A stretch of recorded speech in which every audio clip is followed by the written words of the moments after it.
Can a homemade primer work as well or better than your standard store-bought options for use in your scale modeling projects? Let's find out. An airbrushable acrylic that can act as both paint and primer, but is tough enough to also be a base coat for chipping and weathering, has been rattling around in my head for a while now. The idea was inspired by the trouble I was having weathering a bulldozer kit I was building. So I've been playing around a little bit, and I think I'm onto something that I want to test and see how it compares to your standard options. So the test I devised is I'm using pieces of Centro, which is an expanded PVC product that's similar to XPF, but it's much stronger. And I sanded one side with 320 grit sandpaper and marked it so we can know which one's which. Also, to be clear, when I started this test, I did not know how it was going to go. So you'll be seeing the results as I did. And I gotta say, I was really surprised by some of the results I found. So with that disclaimer, here we go. The number one is going to be the Rust-Oleum American Accents 2X Cover Flat Gray Primer. Number two is going to be Vallejo Surface Primer. It's going to be their acrylic polyurethane surface primer. Number three is going to be the Contender. This is the inexpensive craft paint, inexpensive matte varnish, and my homemade airbrush thinner. Number four is going to be a kind of a last and in addition is going to be a gray. I don't have gray just by itself, so I'm going to make up some gray out of the Vallejo model color, and we're going to just by itself, no other whatever, and see how they do. So I'm going to start with number one, and I'm going to run outside and give this a quick shot, and I'll be right back. So I barely shot this thing. It's not even 2 coats. It's maybe like a coat and a half, and it's completely covered. You can't hardly see the Sharpie. It's just very, very faint. So this is excellent coverage. For the remaining 3, I'm gonna shoot them with my new Gallery airbrush, and I'm sporting a 0.5 millimeter needle nozzle, which I use mostly for base coats and things like that. Each of the pieces will get 3 coats, allowing it to flash in between each coat. So number 3 is the mixture I came up with. It's approximately 60-40, give or take a little bit, paint to polyurethane. I'm using Delta's Bridgeport Gray because it was just the first gray I had at hand, and Deco Art's DuraClear Polyurethane Matte Varnish. My theory is the matte varnish in the paint will act as an additional binder to fortify the paint so that it will not only adhere to the surface but will also be opaque enough to act as paint itself. So therefore we have both paint and primer. You need to remember also that this is craft paint, and as I demonstrated in a previous video, you can absolutely airbrush craft paint very successfully, but you have to work with the paint. So after filtering it, you put it on in even thin coats so that it's allowed to flash completely between coats. Otherwise, you're not going to get even coverage. Well, I had a little technical difficulty there. Camera ran out of memory. Oh, hang on. Okay. Forgot to clean my airbrush again during that. Anyway, finished this one. You can see it's not quite dry yet, so I caught it. I added this one kind of at the last minute. I thought I need another control. I've got the Vallejo primer by itself, so I thought we'll add the Vallejo model color paint by itself, and then I thinned it down with a little bit of my thinner and shot it on again in 3 even coats. This way we can compare the primer by itself against the paint by itself against my concoction, which is intended to be both paint and primer.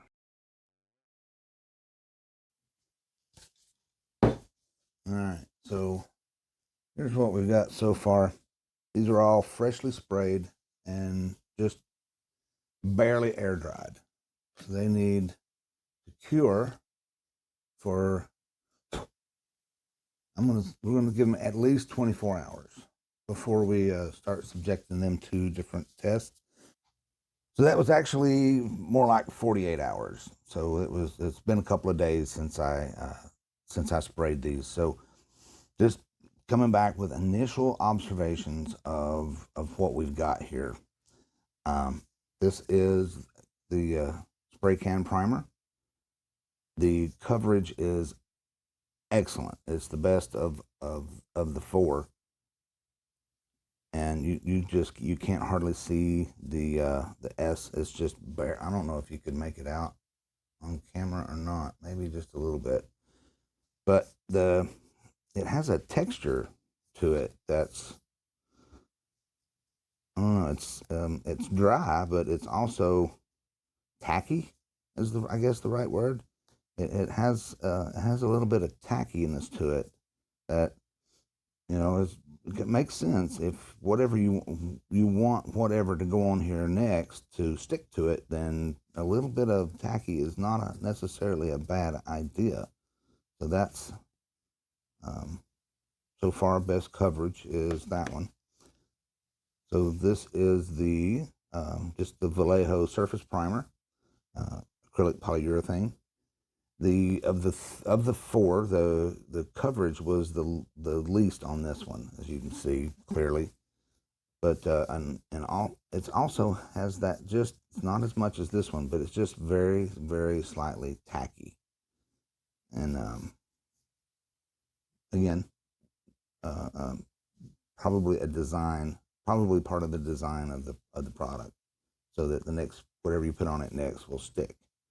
But just laying it on the bench, it's gotten dirty, and it just picked up, whatever was laying there. But again, the nice even coverage, and just a little bit tacky. Now this is the homemade primer, if you will, paint primer.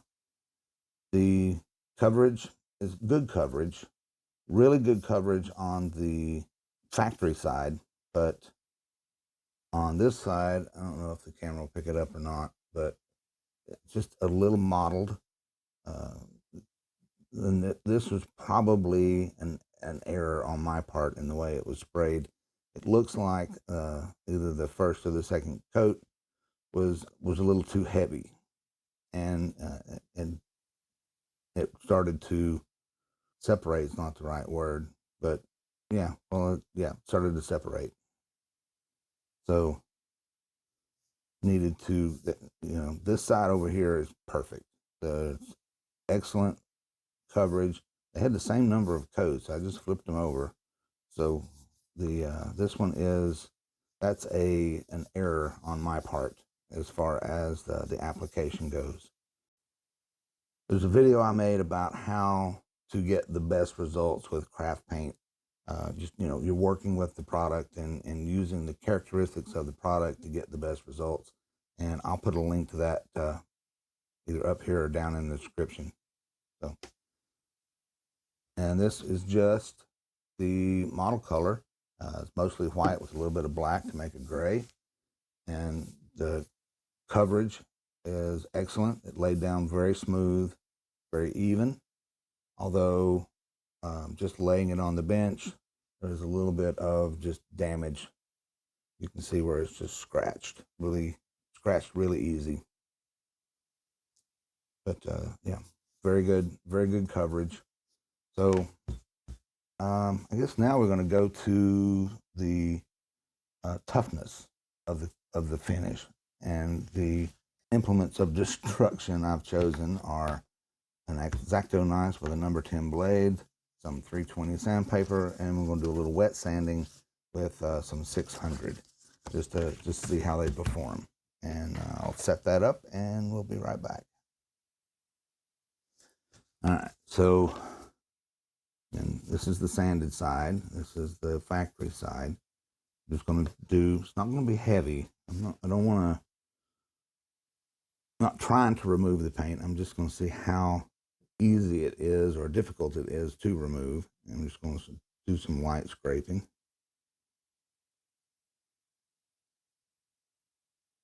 That's 3 strokes, 4 strokes. We're starting to see Starting to see it come through. And you can see the paint primer is just curling up into big chunks there. Yeah. So this indicates it's very plastic, has a lot of soft. It's just very soft. It's peeling up in one in chunks. It's not coming up as a dust.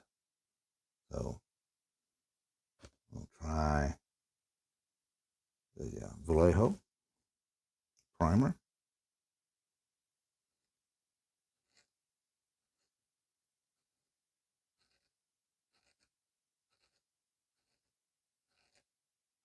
Taking a lot more strokes to get sort of similar results. And we're starting to come through now. Okay. Again, the sort of curling up, big, medium-sized chunks, I guess, of the paint coming off.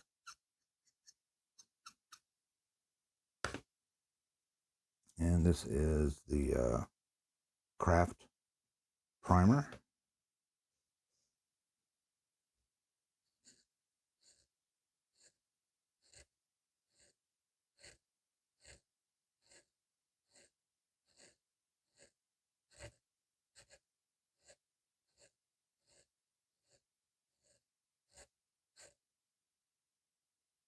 So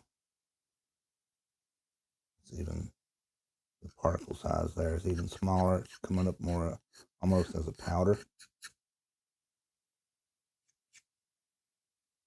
So again, it's holds up quite well. And this is just paint, no primer on the sanded side again.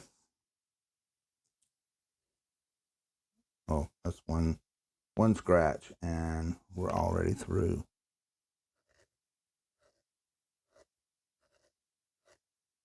Yeah. So I'm gonna say that the paint, again, it's coming out more, not quite powder, but yeah, chunky. It's a little chunky, but small chunks.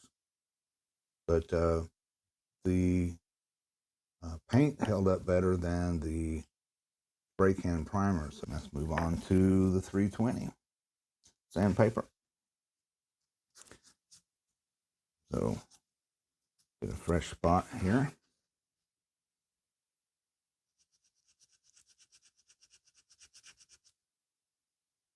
Went right straight through it. Also, it's the,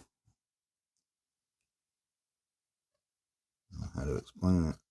It's gummy. It's coming off and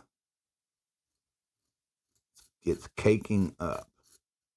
Is what's happening. Yeah, that's gonna fill up sandpaper pretty quick. Yeah. Okay. Fresh spot and the Vallejo.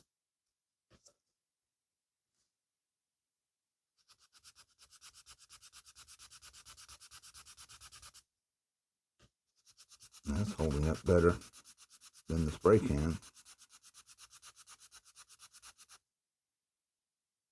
No, we're not through yet.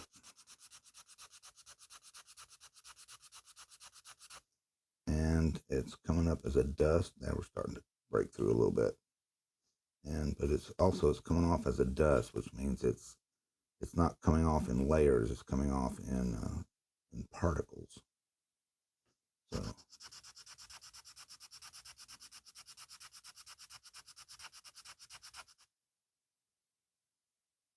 okay, that's very telling. Got more of a powdery residue rather than like the for spray can primer. It comes up and it just rolls up into balls and matted chunks of paint. Well, that's coming off in a nice sand. It sands really nice. That's sanding really nice. So now let's move to this is the DIY craft primer.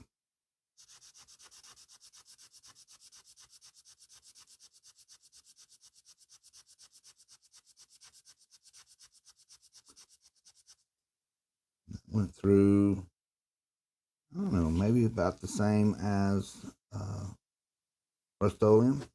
It is, again, it's in a powder, coming off as a small particulate powder rather than in chunks like the spray can. But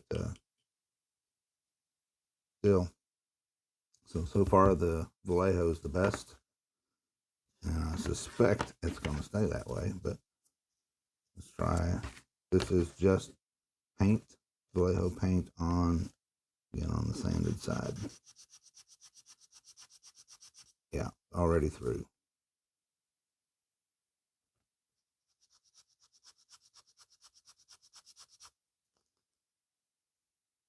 Yeah, but again, it's coming off as a powder. It's not it's not coming up in chunks. So again, sand's nice, but it's very tender. It's not durable. It doesn't have any durability to it. So now we're going to do some wet sanding. We're going to do that on the factory side. See how that goes.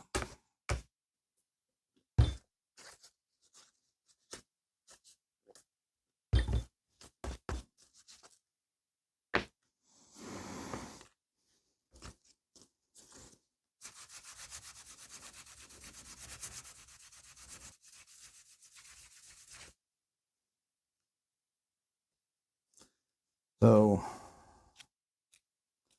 while it will wet sand, it is clogging up the sandpaper really quick, which is kind of the purpose of wet sanding, is so that the sandpaper lasts longer and you're not creating heat. Yeah, it's stopping up the sandpaper really quick. So, although the surface will sand out pretty well, the sandpaper, you're not going to get much use out of it. It's not going to last very long.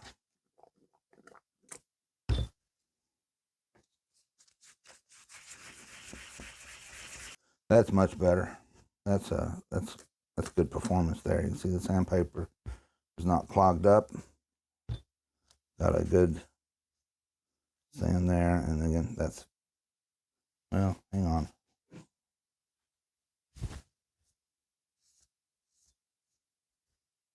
Yeah, very smooth, but it's starting to roll up under my finger. No, that's not. I take that back.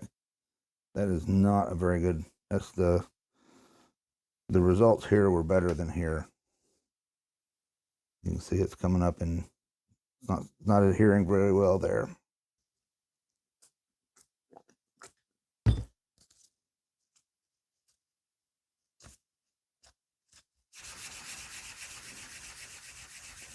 Oh, that's coming off really quick.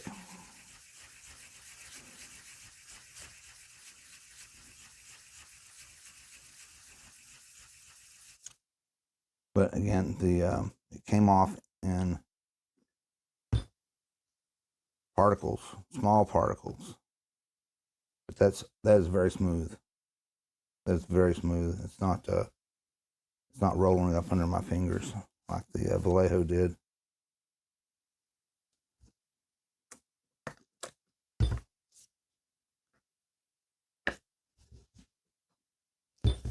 Yeah, that's paint's already starting to soften up.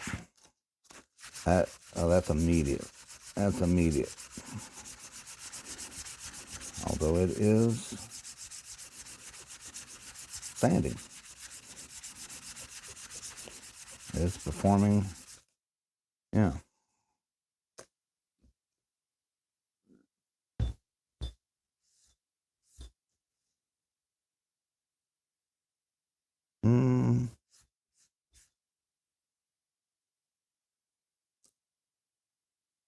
Yeah.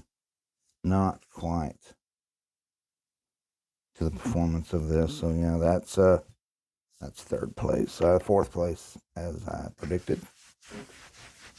So each of these have their own, benefits and drawbacks. Tough coverage, you want it to go on there and stay there but then the Rust-Oleum, the spray can primer is going to be the way to go for wet sanding, but not so much for durability on sharp instruments. If you want it to be, it's going to be used on something that's going to take some nicks and cuts, then maybe you want to look for something a little different there. And the wet sanding on here was okay, but could be better. But the durability was the best of all four of them as far as impact damage goes. So the direct sanding and the scrape test, this was the best one. The DIY craft paint primer did an excellent job on wet sanding and did okay on both the scrape and the sanding test. So overall, between the four of them, I'm going to say this one's probably going to be the most versatile of the four. Again, and this was just paint and no primer. And the wet sanding was very smooth, but it pretty much all came off. You're just almost back down to the sanded surface without any color on it whatsoever. And the scrape test, again, didn't hold up very well. Came off really quick. So that's a good example of, if you're using paint, you do want to have some primer underneath it, especially if it's going to be something that's going to be handled, or you need a extremely smooth finish. So you definitely want to do some primer before you do the paint. And as far as primers go, and in particular, I'm looking at this one for models, I'm going to say the Vallejo and the craft paint primers are very close to each other. I would say there's not a lot of difference between the two of them as far as the performance goes, other than the primer had a little bit of that tackiness to it that would be that would help the next layer adhere very good, where this one didn't have quite that. But it is a very smooth finish. It's very durable, and for my next project, I think this is going to be an excellent option to the spray can primer that I was considering using. So there you have it. Clear winner, there's not really one. They all have their benefits and drawbacks. But again, you decide which one is going to work best for you. But I think you've got a different option as far as paint primer goes that maybe you didn't have before with the craft paint and the matte varnish. Or actually, you could use that with whatever, you could use that with a gloss or a satin varnish as well, and probably get a similar result. But so there's a new option in priming plastic is craft paint with matte varnish, so that you can airbrush indoors and not worry too much about overspray or fumes. So you definitely don't want to breathe it, but you're not going to leave any volatile organic compounds behind when you're done. So, yeah. Thank you very much for hanging out and watching me play with this stuff. I appreciate it very much. If you like this kind of content, please let me know by hitting the like button. And if you want to see more of it, or if you have an idea you'd like to see me test, you can put it down in the comments, and we'll see what we can do to accommodate that. All right. Again, thank you very much, and go make something.